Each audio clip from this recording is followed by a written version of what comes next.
NEET का exam सामने है, नीट 2025, और एनसीईआरटी कुछ और अपडेट के साथ एनसीईआरटी में कुछ करेक्शंस किया है। उसमें से कुछ तो ऐसा कुछ है नहीं जिससे क्वेश्चन बनता हो, लेकिन कुछ से क्वेश्चन बनता है। तो आप कई बार ऐसे ही डरने लगते हैं कि अगर आ ही गया उससे क्वेश्चन तो कौन वाले एनसीईआरटी का डालेंगे। तो चूँकि ऑफिशियली ये अपडेट किया गया है, तो किसी भी तरह का अगर डिस्क्रिपेंसी अराइज होगा, किसी भी तरह का अगर लिटिगेशन, किसी तरह का मैटर जाता है कहीं कोर्ट में कुछ भी, तो ये चूँकि इन्होंने 2 दिन पहले भी अपडेट कर दिया है, तो इसको ही फाइनल आंसर माना जाएगा। चलिए उनको जल्दी जल्दी थोड़ा हम लोग देख लिए जाए।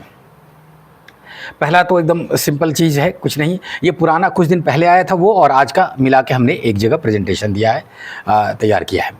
तो ये तो पहला वाला कुछ नहीं है, ये तो क्या कहते हैं, ज्योग्राफी का प्रॉब्लम है कि ये एक ब्रिटिश एक जर्मन है, तो बेसिकली स्वान साहब जो है वो जर्मन थे। ठीक।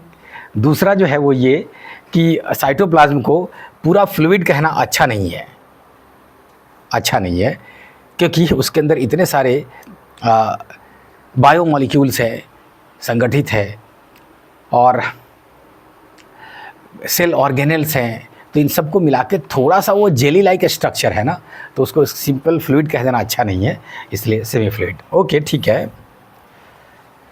अगले पे आइए कि देखिए ऑक्सीडेटिव फॉस्फोराइलेशन का जो फिगर था पहले, उसको करेक्ट किया गया है कि एक एटीपी बनने के लिए 2 नहीं 4 H+ क्रॉस करते हैं।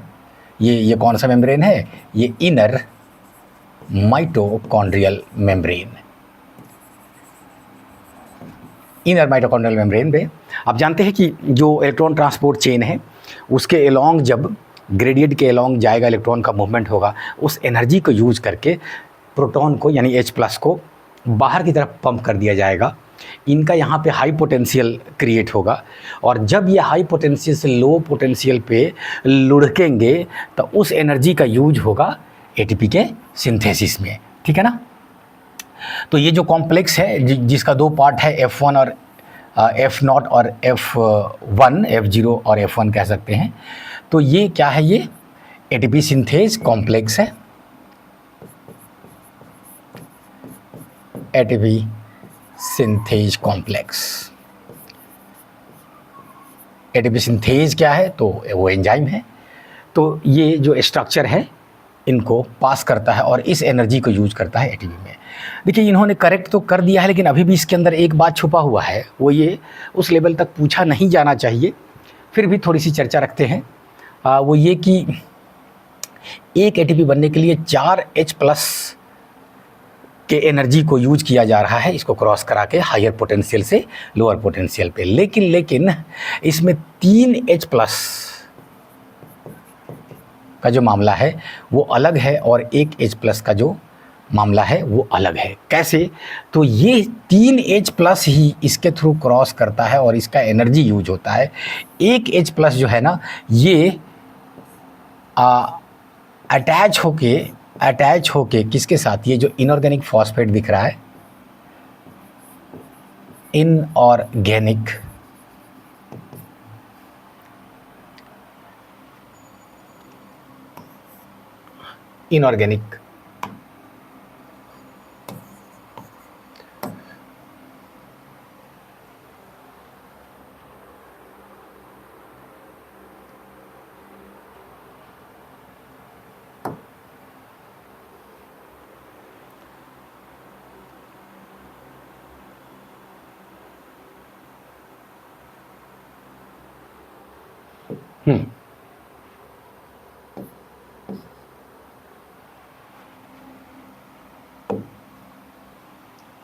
ये जो इनऑर्गेनिक फॉस्फेट दिख रहा है उसको ले जाने में 1 H+ यूज होगा, और 3 H+ जो है ना, इसकी एनर्जी यूज होगी एटीपी में।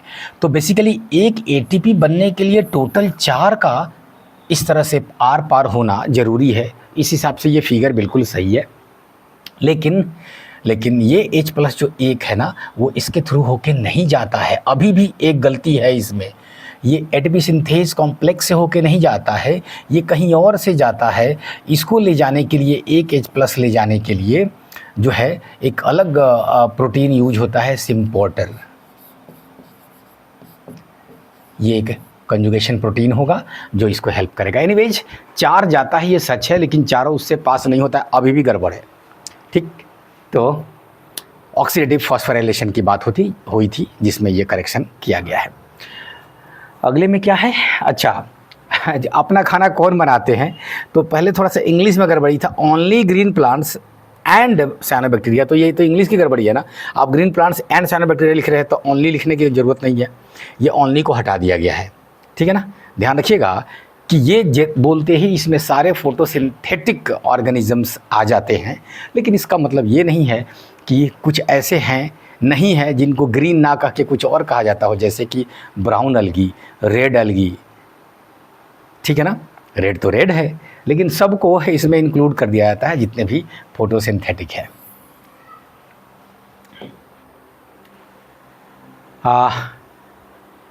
Euglena is not a protozoa. ठीक है ना, यूग्लिना वो यूग्लिनो जो है वो अपने ही जैसा है और इसमें सेल वॉल नहीं है और फोटोसिंथेसिस करता है, इसलिए इसको connecting link between plant and animals कहते हैं। ठीक है ना, तो यूग्लिना एक यूनिसेलुलर है, यूकारियोट है, तो किस में रखेंगे? प्रोटिस्टा में रखेंगे। बात खत्म। इन्होंने ये झगड़ा यहाँ ख़त्म कर दिया कि प्रोटोजोआ नहीं कहेंगे। आप कहेंगे सर प्रोटोजोआ भी तो प्रोटिस्टा है। हाँ है, लेकिन प्रोटोजोआ क्लास जो है वो यूग्लिना वाले क्लास से अलग है। प्रोटोजोआ का मतलब एनिमल जैसा, शुरुआती एनिमल जैसा, क्योंकि उसके पास लोकोमोटरी स्ट्रक्चर्स आ जाएंगे, स्यूडोपोडिया, फ्लैजेला, इस तरह के स्ट्रक्चर्स पाए जाएंगे।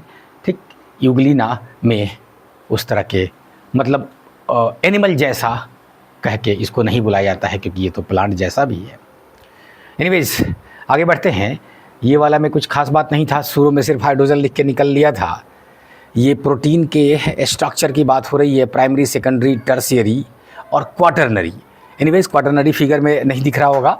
आप जानते हैं कि प्राइमरी का मतलब होगा कि सारे अमाइनो एसिड्स मिल गए, तो ये प्राइमरी स्ट्रक्चर हुआ।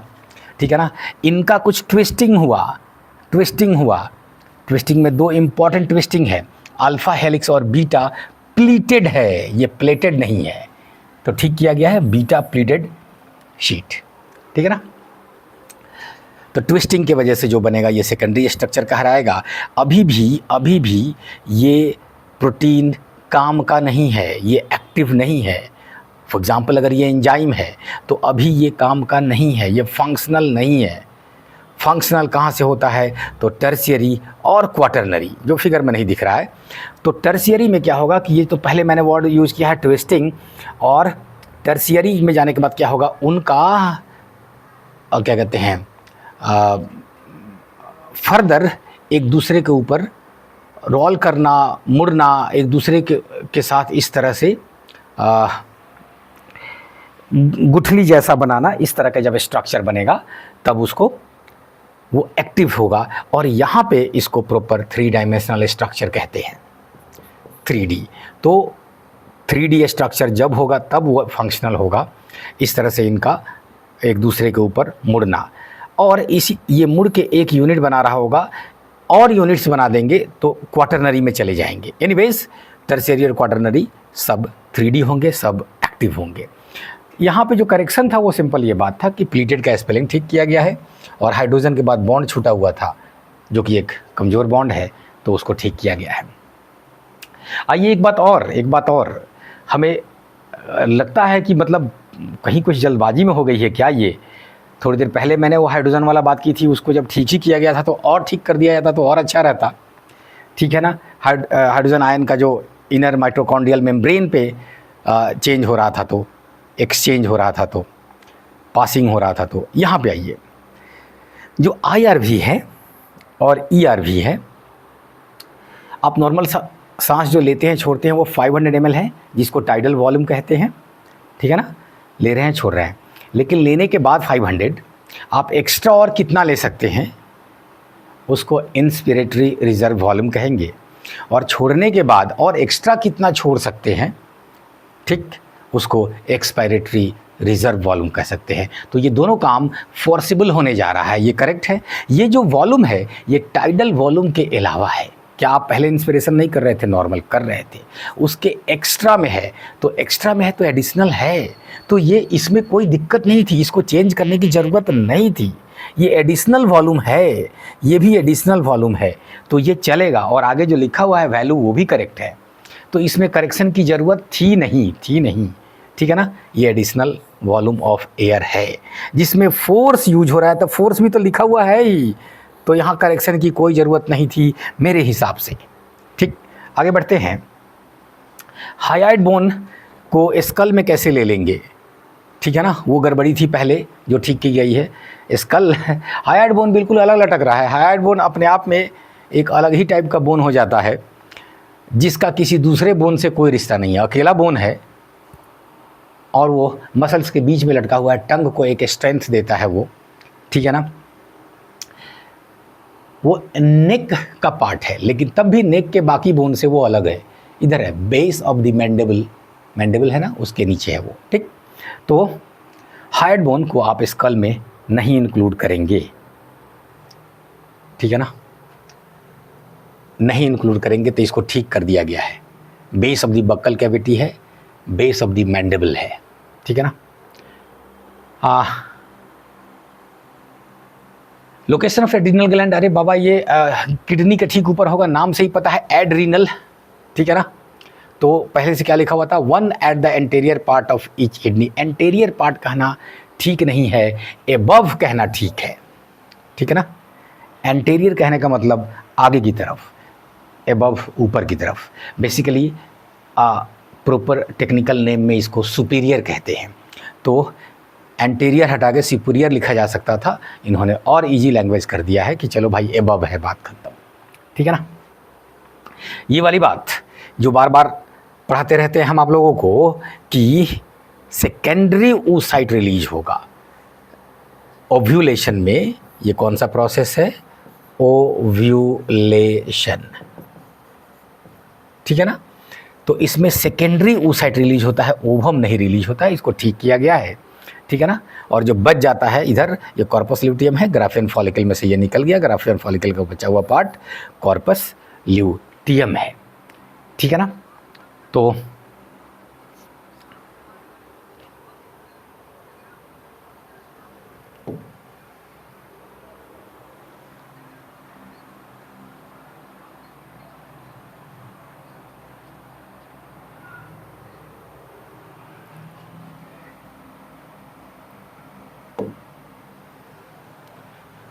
यहाँ पे क्यों इस बात का झगड़ा है, तो वो आपके लिए इम्पॉर्टेंट है, क्वेश्चन बनता है उस पर कि जो oogenesis है ह्यूमन का, वो बिल्कुल ही अलग ही प्रकार का मियोसिस है।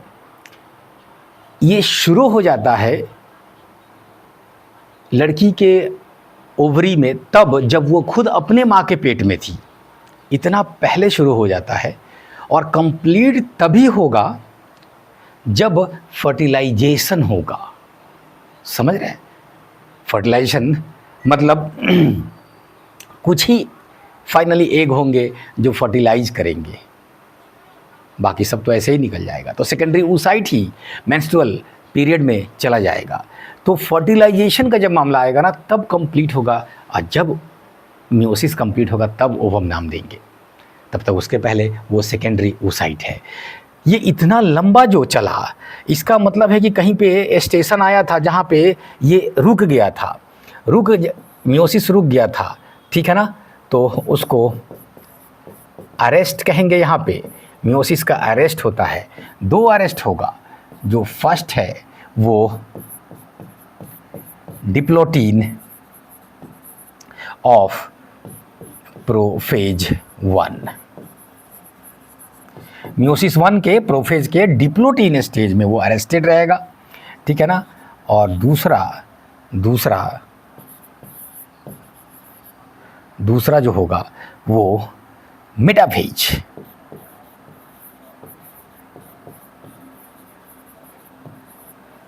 मेटाफेज ऑफ क्या कहते हैं मियोसिस 2।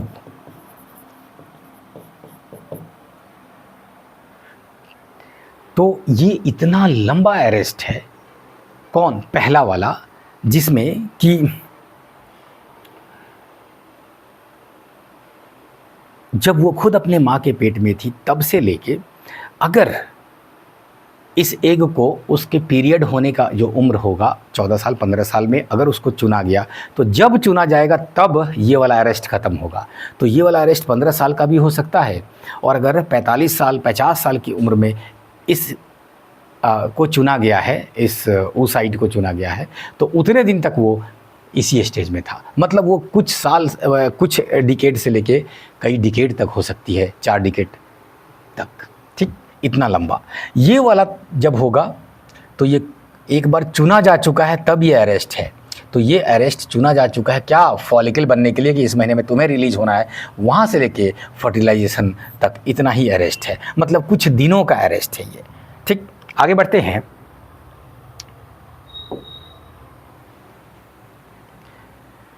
ह्यूमन रिप्रोडक्शन में mammary duct join to form water mammary ampulla, ठीक है ना, which is connected to lactiferous ducts through which milk is sucked out, ठीक है ना। देखिए इसमें थोड़ा सा ध्यान रखिए, अगर मैमरी डक्ट नाम देंगे तो वो जो एम्पुला पार्ट है,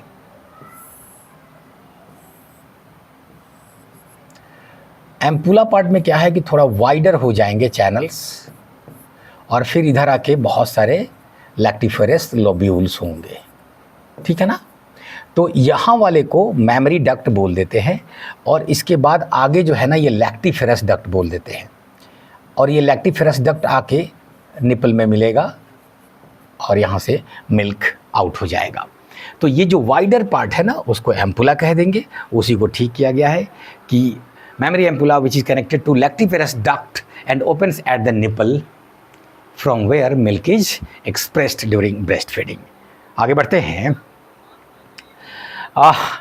बहुत दिनों से ये कहा जा रहा था कि भाई ये तो एक मेजर डिस्क्रिपेंसी है, मेजर गड़बड़ी है कि आप जो यूनिवर्स का एज है, ये बात मशहूर है कि 13 से 14 बिलियन है, 13 से 14 बोलिए तब एग्जैक्ट इन्होंने लिख दिया है 13.8, ठीक है ना, ये है। तो आप क्यों उसको 20 बिलियन लिख रहे हैं, नहीं चलेगा। अरे 1 बिलियन ऊपर नीचे भी रहता तो भी चलता, लेकिन इतना ज़्यादा था, तो इसको ठीक कर लिया गया है एज ऑफ यूनिवर्स को। फ्लावरिंग प्लांट्स में जो एयर पॉलिनेटेड है, ठीक, उनका थोड़ा अलग ही मामला रहता है। उसी के एक एग्जांपल में, ठीक, अलग मामला क्यों रहता है, क्योंकि एयर से आ रहा होगा पॉलन उड़ उड़ के, उनको कैच करने का उपाय करना होगा। वही इंसेक्ट और बर्ड्स के थ्रू, ये सब के थ्रू जो आ रहा है वो उनके पैरों में सट के आ रहा है पॉलन, तो वो डायरेक्ट पता है यहाँ सटेगा फिर वहाँ सटेगा, ट्रांसफ़र हो जाएगा। लेकिन एयर में तो ऐसे ही छिटाया हुआ घूम रहा है, तो उसको पकड़ना है, इसलिए स्पेशल मामला हो जाएगा। उसके एक एग्जाम्पल में जो था, मकई की बात कर रहा था, कॉर्न का।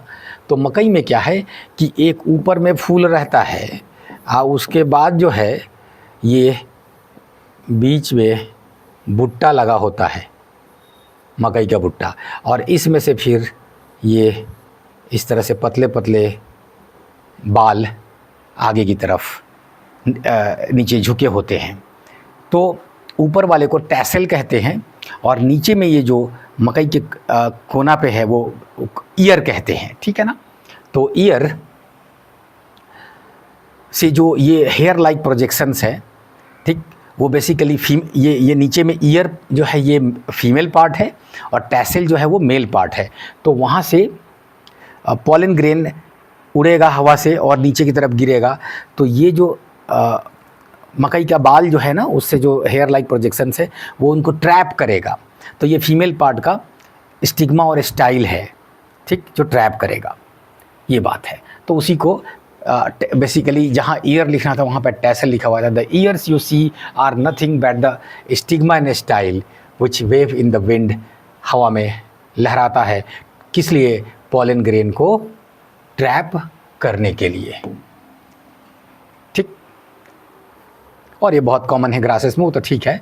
यहाँ पे उसी की जगह टैसल लिखा हुआ था, गड़बड़ हो गया। टैसल क्या है तो ध्यान रखिएगा, ये मेल पार्ट है और ईयर ये फीमेल पार्ट है। केमिस्ट्री में एक डेटा खाली करेक्ट किया गया है कि जो मेल्टिंग पॉइंट है आइकोसेन का, ये 20 कार्बन वाले का, वो ठीक किया गया है और कुछ नहीं है। और ये पूछा नहीं जाएगा आपसे, ऐसे थोड़ी होता है, मेल्टिंग पॉइंट पूछा जा रहा है ऑब्जेक्टिव क्वेश्चंस में।